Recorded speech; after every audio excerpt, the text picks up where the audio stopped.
My parents drained my college fund for my sister's dream wedding. You can always take out loans, my father shrugged. But when they went to withdraw their retirement savings, they found Grandma's instructions were very specific. The email from the scholarship committee sat unopened in my inbox for 3 days. I knew what they needed, just a simple verification of my existing college fund, the same fund my grandmother had set up for me when I was born, the one that was supposed to make my dreams possible, the same fund that, as of last Tuesday, didn't exist anymore. My name is Sophia, and I'm watching my future disappear in real time. Mom? I called out, walking into our kitchen, where she was arranging flower samples. Can we talk about the college fund? She barely glanced up from the lavender sprigs. Honey, we've been through this. The wedding is in 2 months, and these arrangements aren't going to pay for themselves. But that money was for my education, I said, my voice cracking. Grandma Ella specifically. Oh, don't start with that again. Mom cut me off, finally looking at me. Your sister's wedding is a once-in-a-lifetime event.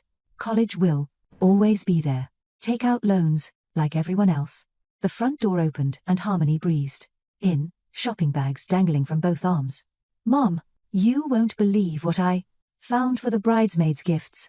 I watched as Mum's entire demeanor changed, her face lighting up as she rushed to inspect Harmony's latest purchases. I might as well have been invisible. Show me everything, Mum squealed, helping Harmony spread her treasures across the kitchen counter, right on top of my scholarship paperwork. Hey, I was working on that, I protested weakly. Oh, sorry, Harmony chirped. Not sorry at all. But look at these personalized silk robes. Aren't they divine? I grabbed my papers and retreated to my room, but not before hearing Mom gush, 300 each. That's a steal. For this quality. That night, I confronted Dad in his study. Did you even think about asking me before emptying my college fund? He looked up from his laptop, sighing like I was being unreasonable. Sophia, you're smart. You'll get scholarships. Your sister needs this wedding to be perfect. You know how important the Youngs are. And what about what I need? I asked, fighting back tears. What you need is to stop being selfish, he replied firmly. This is about family. I laughed bitterly. Family? Was it about family when Grandma Ella made you promise to protect that money for my education? Your grandmother, he paused, something flickering across his face. She didn't understand the real world. Sometimes priorities change. I retreated to my bedroom, pulling out the last birthday card Grandma Ella had given me before she passed. Inside she'd written, "Remember my clever girl. I've made sure you're taken care of just in case." Those last 3 words echoed in my head as I stared at her neat handwriting. Just in case. Just in case of what? What had she seen coming? My phone buzzed. Another text from Harmony about dress fittings. I ignored it, instead pulling up my contacts and scrolling until I found the number I needed. My hands shook as I pressed dial. Hope Ferguson's office. A crisp voice answered. Hi, I said, trying to keep my voice steady. This is Sophia Bowen, my grandmother. Was Ella Ferguson a pause? Yes, of course. How can I help you? I think something's really wrong. Here, I said, the words tumbling out. My parents just emptied my college fund, the one Grandma set up. They're using it for my sister's wedding, but I remember Grandma saying she'd protected it somehow. That she'd made sure. Stop right there, Hope interrupted, her tone suddenly sharp. Don't say anything else over the phone. Can you come to my office tomorrow at 9 a.m? Yes, but bring any documentation you have about the fund. And Sophia, she paused. Don't tell your parents you're coming to see me. After I hung up, I could hear Harmony's laughter floating up from downstairs, followed by Mom's excited chatter about table settings.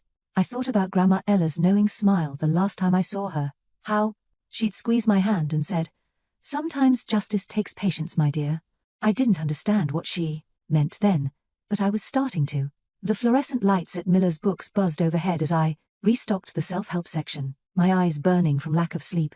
3 job applications and 2 scholarship essays had kept me up until 4 a.m., and my hands shook as I arranged the spines. You're putting those on the wrong shelf, Ryan said quietly behind me. I jumped, nearly dropping. Living your best life on my foot. Sorry, I mumbled, blinking at the titles. He was right. I'd been putting relationship advice books in the career section. When's the last time you ate something? He leaned against the shelf. Family meeting.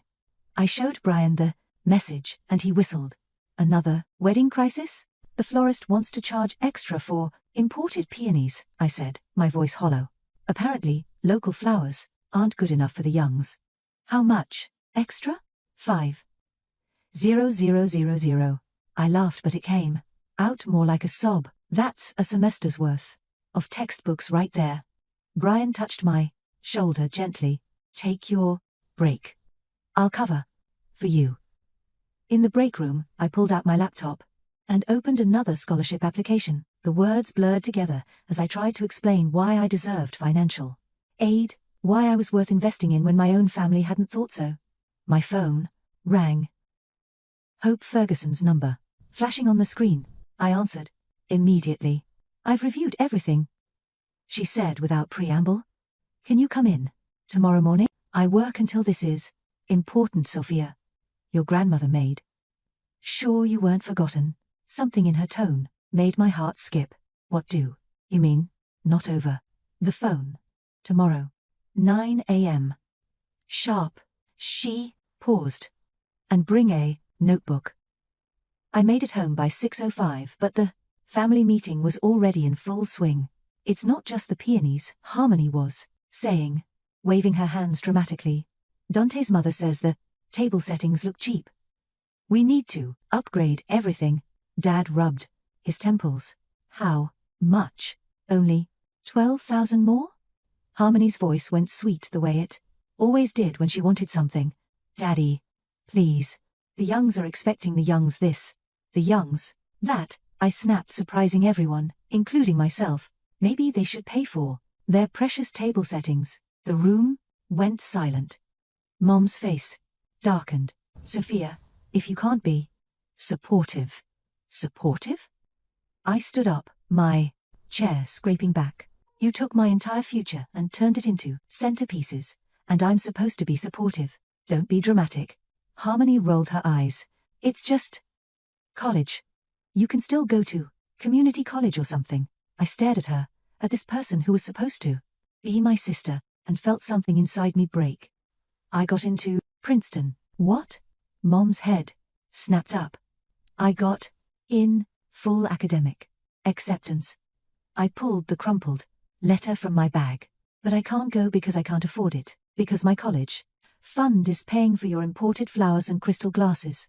Harmony at least had the decency to look uncomfortable. Dad cleared his throat. We'll figure something out. Maybe we can access some of your grandmother's retirement accounts. Figure something out? I laughed. Like you figured out how to empty an account that wasn't yours to take? That's enough. Mum slammed her hand on the table. Go to your room if you're going to be difficult. I turned to leave, then stopped. You know what, Grandma Ella told me once? She said, sometimes the people who hurt you most are the ones who can't see past their own reflection. As I walked upstairs, I heard Hope's voice in my head from our brief call. Your grandmother made sure you weren't forgotten. The next morning, I sat in Hope's office, clutching my notebook as she read from a legal document. The clause is very clear, she said, looking up at me. Your parents' access to Ella's accounts is contingent on intact preservation of Sophia's trust. My heart stopped. What does that mean? Hope smiled, and for a moment, she looked just like Grandma Ella. It means, my dear, that your grandmother saw this coming, and she made sure there would be consequences. I watched from my bedroom window as Dad paced the driveway, phone pressed to his ear. His face grew redder with each passing minute. What do you mean denied? He shouted into the phone. I'm her son-in-law. Those accounts have my name on them. Inside, Mom was having her own meltdown in the kitchen. But the honeymoon deposit is due tomorrow, she was saying to someone. The Maldives package isn't refundable. I should have felt guilty. Instead, I felt oddly calm as I typed out an email to Hope. They're trying to access the accounts now. What happens next? Her response came quickly. Exactly what your grandmother planned. Would you like to see the paperwork? An hour later, grandmother planned. Would you like to see the paperwork? An hour later, I sat in Hope's office again, watching her lay out documents across her desk. Your grandmother was incredibly thorough, she explained, pointing to highlighted sections. The moment they touched your college fund, they triggered the clause. They can't access a penny of the retirement accounts until they restore your education trust. But they've already spent it, I said. Hope's smile was sharp. Exactly. Dante's family is expecting a certain standard, Mom had said last week when I questioned the cost of the honeymoon. We can always recover the money from your grandmother's accounts. Except they couldn't. My phone buzzed. A text from Brian. You, okay? You seemed off at work yesterday. Before I could respond, Hope slid another document across the desk. Your grandmother left this for you. A letter. To be opened when the clause was triggered. The envelope was heavy cream-colored. Grandma Ella's handwriting flowed across the page. My dearest Sophia, if you're reading this, they've done exactly what I feared they would. Your sister's shadow has always been long, but I've made sure it won't eclipse your future entirely. Sometimes the kindest thing we can do is let people face the consequences of their actions. Don't let them guilt you into fixing this. You're not responsible for their choices. All my love. Grandma Ella. I folded the letter carefully as Hope continued. They'll try to pressure you into signing a waiver. Don't. Everything is legally binding. Much? I asked. In the retirement accounts, $40. 0000. Hope's eyes met mine, plus accumulated interest. The front door was open when I got home. Voices spilling out onto the porch. Harmony's new fiancé. Dante was gesturing angrily. My mother's already told everyone about the Maldives, he was saying. We can't just cancel. Do you know how embarrassing that would be? We'll figure it out, Mom promised, her voice tight. There's just a small issue with accessing some funds. Small issue, Dad interrupted. The bank won't even talk to us anymore. They keep referring us to that damn lawyer. I tried to slip past them, but Mom's head snapped toward me. Her makeup was smeared, eyes wild. Tell me what you did, she whispered. I didn't do anything, I said truthfully. Grandma, Ella did. What's that supposed to mean? Dante demanded. But Mum's face had gone pale. The clause, she breathed. That's what Ella meant at Christmas, wasn't it, when she said she'd made arrangements? What clause? Harmony appeared in the doorway, still in her wedding planning clothes. What's going on? Your sister, Mom's voice was shaking, somehow got her grandmother to lock us out of our retirement savings. I didn't get her to do anything, I corrected. You did that yourself when you stole my college fund. Borrowed, Dad shouted. We borrowed it, without asking, without permission, for a wedding that costs more than 4 years of tuition. My voice was steady now. Actions have consequences. Fix this. Harmony stepped toward me. Her perfect features twisted. Fix it. Right now? I can't, I said. And I wouldn't if I could. You selfish little Mom started forward, but Dad caught her arm. We'll talk to Hope again, he said. There has to be a way around this. I walked past them, up the stairs, their voices following me. The Youngs will never understand. We can't cancel the honeymoon. How could she do this to us? In my room, I pulled out my phone and finally replied to Brian, no, I'm not okay, but I think I will be. Then I opened my laptop and started another scholarship application. Below me, I could hear Mom crying, Dad arguing, Harmony demanding. But for the first time in years, their drama felt distant. Like a storm I was watching from somewhere safe and dry. My phone lit up with a text from Hope. Your grandmother would be proud. I thought about the letter, about consequences and choices, about shadows that had grown too long. And I smiled. The church bells chimed as guests filed, in all designer dresses and air kisses. I sat in the back row smoothing my simple blue dress, the only one I owned that was appropriate according to Mom's standards. The Youngs are here, someone whispered excitedly, and heads turned as Dante's family made their entrance, dripping in jewelry and superiority. A hand touched my shoulder. Brian slid into the seat beside me, looking uncomfortable in his borrowed suit. You didn't have to come. Alone, he said quietly. I didn't want to explain why I'm sitting in the back of my own sister's wedding, I replied. The music started and Harmony appeared in the doorway. She was radiant in her custom gown, floating down the aisle like she'd been born for this moment.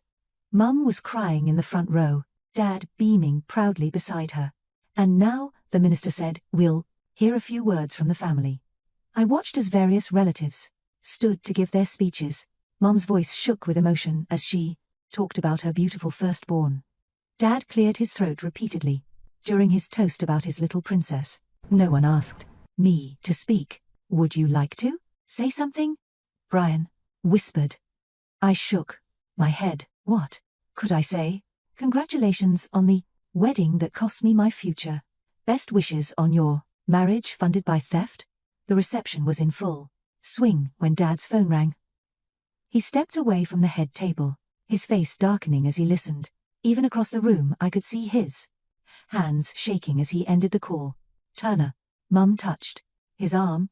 What's wrong? The bank, he said hoarsely. They've denied our appeal. The retirement accounts are still frozen. Mum's perfectly made up face crumpled. But the catering bill not here, Dad hissed, glancing at the nearby tables. Later, but their whispered argument carried across the dance floor. We're maxed out on every card. The house payment is due next week. What about the loan? Already denied. I sipped my water, watching Harmony and Dante twirl on the dance floor, oblivious to the financial hurricane brewing around them. You could tell her, Brian suggested. Tell her what? That while she's dancing at her dream wedding, our parents are facing bankruptcy? That her perfect day came at the cost of my education and their retirement? I set down my glass. She wouldn't believe me anyway. Later that night as the party wound down, Mum cornered me by the bathrooms. Her eyes were glassy either from champagne or tears. This is all your fault, she slurred. Your grandmother poisoned you against us. No. I step back. You did that. All on your own.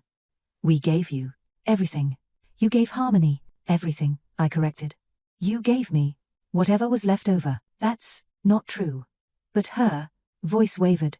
Really, name one thing that was just for me. One time you chose me first. She opened her mouth, then closed it. Exactly. I turned to leave. Where are you going? Home. My shift starts at 8 tomorrow. It's your sister's wedding, and I've been here, I said. In the back, invisible. Just like always, I found Brian waiting by his car. Ready? Almost. I looked back at the venue, at the twinkling lights and flowing champagne, at the dream wedding that had become my nightmare. You know, what's funny? They keep saying Grandma turned me against them, but she didn't. She just gave me the power to stop letting them hurt me. Are you okay? Brian asked as we pulled away. I thought about the scholarship applications waiting on my desk, about the part-time job I'd picked up at the library, about the future I was rebuilding piece by piece. I will be. My phone buzzed. A text from Harmony. Where did you go? Mum's crying in the bathroom. I turned off my phone. When we got home, the house was dark and quiet. I kicked off my shoes and headed upstairs, but stopped at the sight of something on my bed. It was my baby album, the one Mom kept in her closet. A note was stuck to the cover. Your grandmother poisoned us against you. I opened it. Every photo had been removed except one. Me at my high school graduation, standing alone while, in the background, my family clustered around Harmony. The message was clear. This was war. But as I tucked the album away, I realized something. They thought Grandma Ella had given me a weapon. But what she'd really given me was armor, protection against the guilt and manipulation that had controlled me for so long, and I was finally ready to use it. The sounds of another argument echoed through the house as I tried to focus on my laptop screen.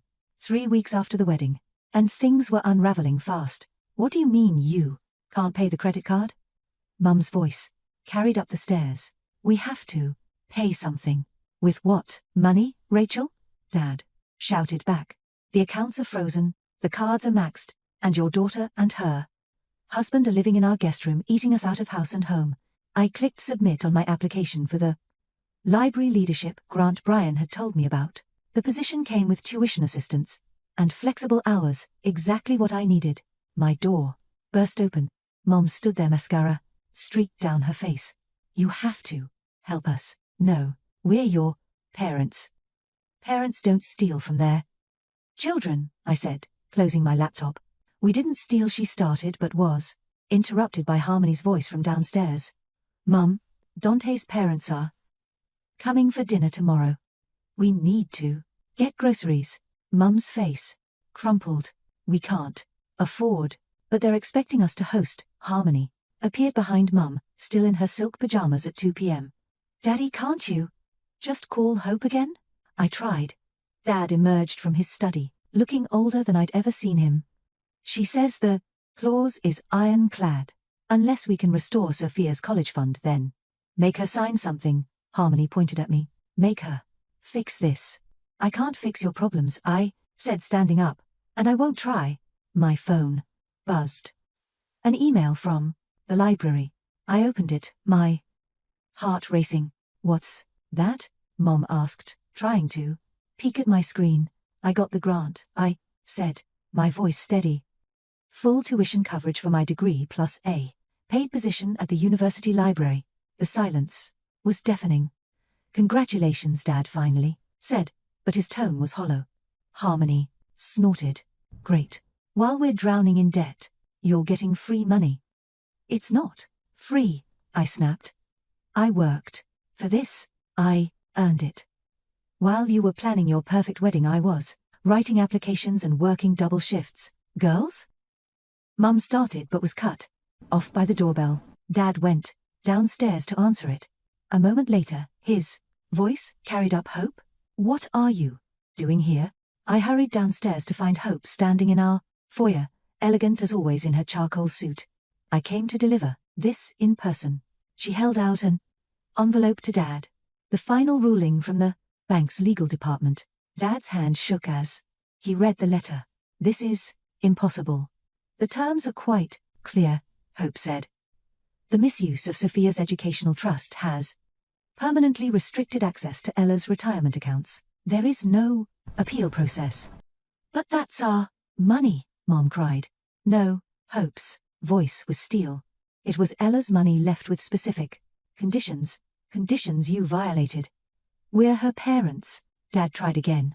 We had the right, you had an obligation, Hope corrected, to protect your daughter's future. You chose not to honor that obligation. These are the consequences. Harmony started crying. But what about us? What about our bills? Hope's expression didn't change. I suggest you look into financial counseling. Good day. After she left, the house felt like a tomb. Dad disappeared into his study. Mom sat at the kitchen table, staring at nothing. Harmony retreated to the guest room, slamming the door. My phone buzzed again. A text from Brian. Got the grant? Yes, I typed back. And something else too. Freedom. That evening, as I was leaving for my shift at the bookstore, I overheard Dante on the phone in the garden. Mother. Please, yes. I know the wedding was expensive. No, we can't move in with you. Instead, because it would look bad. Inside, Mom was trying to calculate bills on the back of an envelope, her handwriting getting messier as the numbers got bigger. Sophia, she called out as I reached for the door. Please, we're still your family. I thought about the empty photo album, about years of being second best, about the casual cruelty of taking my future to fund Harmony's perfect day. No, I said quietly. You're just the people who raised me. Family would have protected me. As I walked to my car, I could see Dad through his study window, on the phone again, probably trying another bank. Harmony was on the front steps scrolling through her honeymoon photos, still living in her bubble of privilege. My phone lit up with an email. Congratulations on your acceptance to the Advanced Library Sciences program. I started my car, leaving them all behind with their choices and consequences. In my rearview mirror, The house looked smaller, somehow less intimidating, just like their power over me. Just sign the paper, Sophia. Dad slid the document across the kitchen table. One signature, and this all goes away. I glanced at the waiver, without touching it. No. Be reasonable, he pleaded. Your mother can barely sleep. The bank is threatening foreclosure. We could lose everything. Like I lost my college fund. He slammed his hand on the table. Enough. You're being childish. No. I'm being consistent. I stood up. You made your choice. Now you get to live with it. Mum appeared in the doorway, clutching her coffee mug like a lifeline. Please, sweetie, we're desperate. I remember being desperate too, I said, when I begged you not to take my money, when I showed you my acceptance letter, when I tried to explain what Princeton meant to me. Did you listen then? The front door opened, and Harmony stormed in. The country club cancelled our membership. Do you know how humiliating that was? Dante's mother was there. We can't afford the dues anymore, Dad muttered. This is all your fault. Harmony whirled on me. Just sign the stupid waiver, or what? I asked. You'll take something else from me. Her face twisted. Grandma Ella would be ashamed of you. The laugh that escaped me was bitter. Really? Because she's the one who set this up. She saw exactly who you all were and made sure you couldn't hurt me forever. We never hurt you, Mom cried. Tell me something, I said, pulling out my phone. Remember this email? The one where I told you I got into Princeton? Want to know what you replied? I read aloud. That's nice, honey. But we need you to help with Harmony's wedding favors this weekend. Mom paled. I was busy. You were always busy. When it came to me, I turned to Harmony. And you, when I told you about Princeton, you said, and I quote, "Why would you want to go so far away? You're just trying to make everything about you again." I didn't mean, yes you did. I picked up the waiver and ripped it in half. You all meant everything you did. Every time you chose her over me. Every time you dismissed my dreams. Every time you took what was mine and gave it to her. Grandma's money was meant for all of us, Dad protested. Really? Let's call Hope then. Let's ask her exactly what Grandma meant. His silence was telling. Harmony stepped closer, her voice dropping to a whisper. What do you want? An apology? Fine. I'm sorry. Now fix this. An apology? I stared at her. You think sorry makes up for 18 years of being treated like I didn't matter? For watching my future get spent on your designer wedding dress? You always make life harder for everyone, she hissed. And then her hands shot out, slapping me across the face. The room froze. My cheeks stung, but I didn't flinch. Thank you, I said quietly. For what? She spat. For proving Grandma right. I touched my cheek. She told me once that people show you who they really are when they can't control you anymore. Mum started crying. Dad looked away. Harmony stood there, her hands still raised as if shocked by her own action. I'm leaving, I announced. I have work, and then a meeting about my grant. You know, the one none of you congratulated me for. Sophia, please. Mum reached for me. We're still your parents. No, I said, stepping back. You're just people who had kids and loved one more than the other. That's not parenting. That's favoritism. I grabbed my keys and bag. Behind me I could hear Harmony starting to cry. Mom trying to comfort her, of course, and Dad making another frustrated phone call. Grandma Ella's voice echoed in my memory. Don't let them rush you into playing small. My phone buzzed. A text from Brian. Still on for coffee after your shift? Yes, I typed back. I need to tell you about what just happened. Everything, okay? I touched my cheek again, feeling not pain but clarity. Better than okay. I'm finally free. As I drove away I could see them all in the window. Mom holding Harmony, Dad pacing, their perfect family picture. cracking under the weight of consequences. They'd tried to make me feel guilty for letting them face the results of their choices. They'd tried to manipulate me into fixing their mistakes. They'd even tried violence. But Grandma Ella had given me more than just legal protection. She'd given me the strength to stand firm, to let karma do its work, to watch them reap what they'd sown. And I wasn't going to waste that gift. Did you hear about Turner and Rachel? I overheard Aunt Linda whisper at the family reunion. They're selling the house, moving into a rental, and Harmony, Uncle Pete leaned in, living with Dante's parents now. The marriage is already rocky.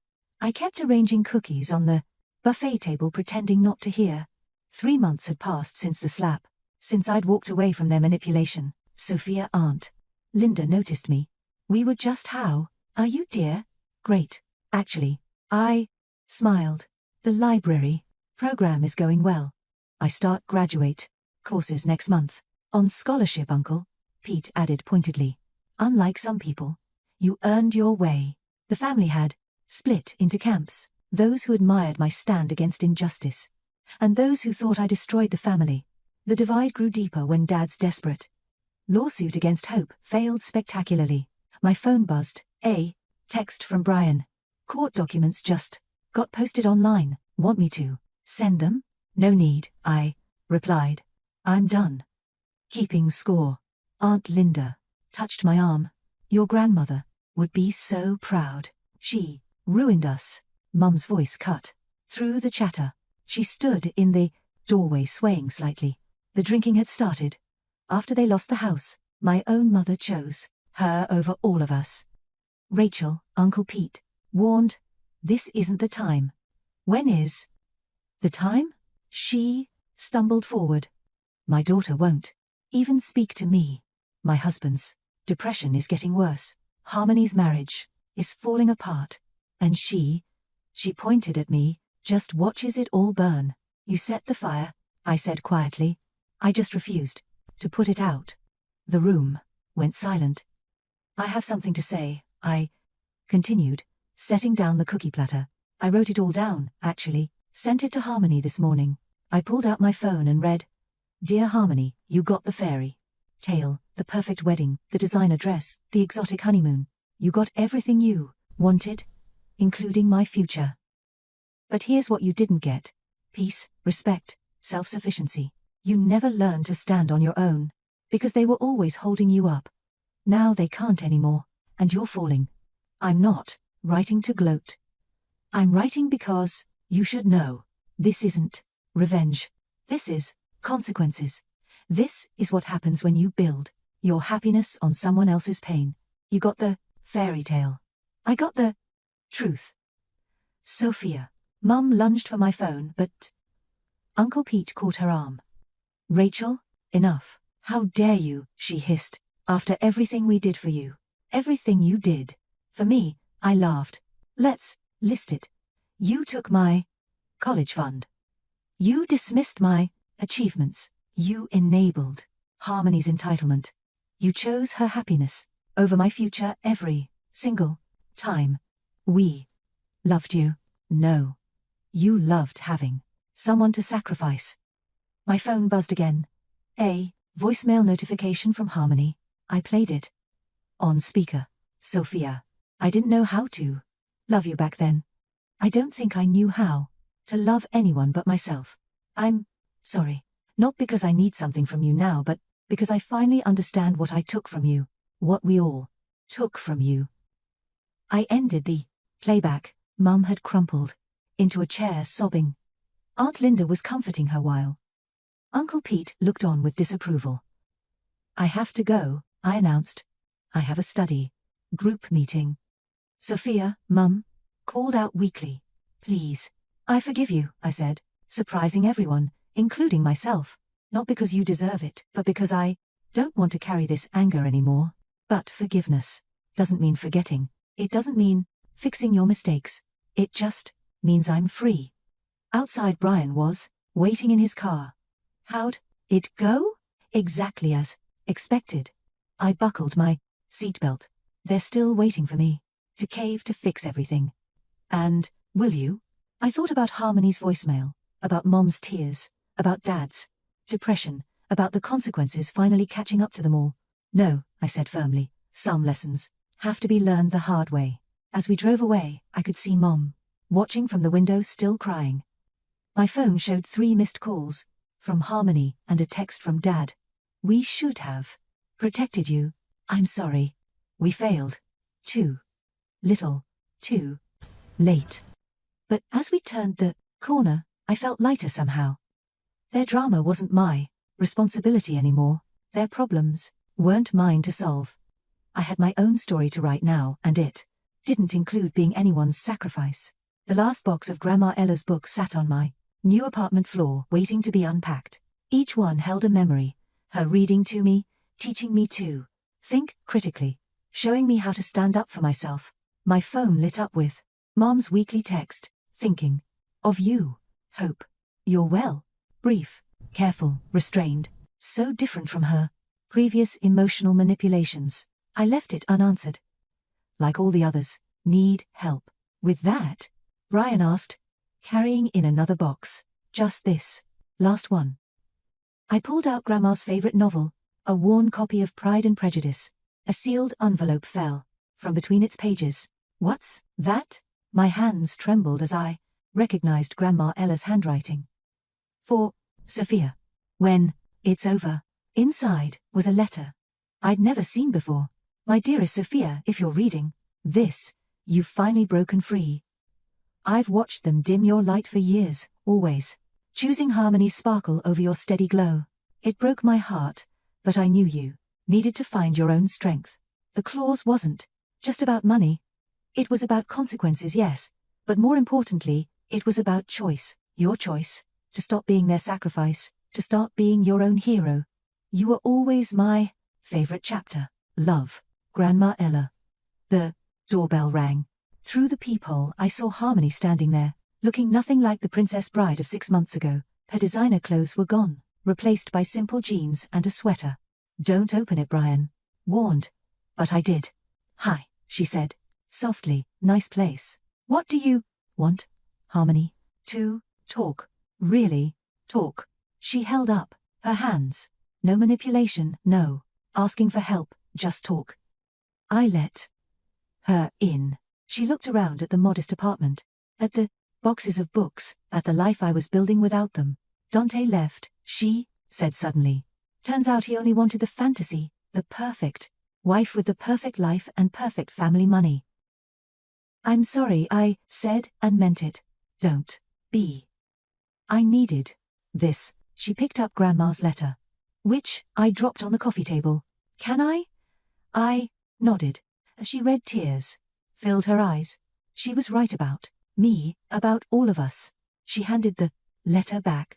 We didn't just take your money, did we? We took your childhood, your security, your trust. Yes. I filed for divorce yesterday, she continued. Got a job as a receptionist. Mom's furious, says it's beneath me. And what do you think? I think it's exactly what I deserve. She met my eyes. I'm not asking for forgiveness, or money, or anything really. I needed you to know that you won. This wasn't about winning, I said, touching Grandma's letter. It was about surviving, about choosing myself for once. Well, you did both. She stood up. I should go. Mum doesn't know I'm here. She's not handling things well. I know. Dad emails me their therapy bills. Sometimes like that will make me cave. But you won't, will you? No. She nodded. Good. Don't. She walked to the door, then turned back. You know what's funny? All those years they said you were the weak one. But you're the strongest person I know. After she left, Brian helped me unpack the last box.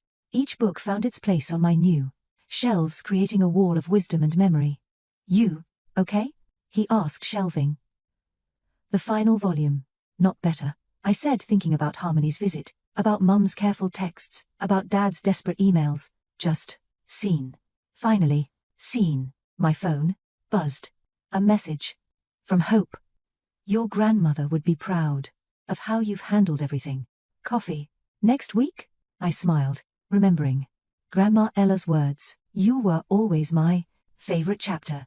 Revenge didn't heal me, I said to Brian, who was watching me carefully, but it did make sure they felt what I did. Forgotten. And somehow, that was enough. He took my hand, ready to write. Your own story now? I looked around my new apartment at the life I was building from the ashes of their betrayal.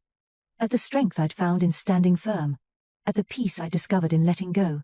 Yes, I said, squeezing his hand. And this time, I'm the author. I placed Grandma's letter in her favorite book, but I didn't need to read it again. Its message was already written in my heart, in my choices, in my refusal to be anyone's sacrifice ever again. Some people call it revenge. Others call it karma. I call it justice. And it tastes like freedom.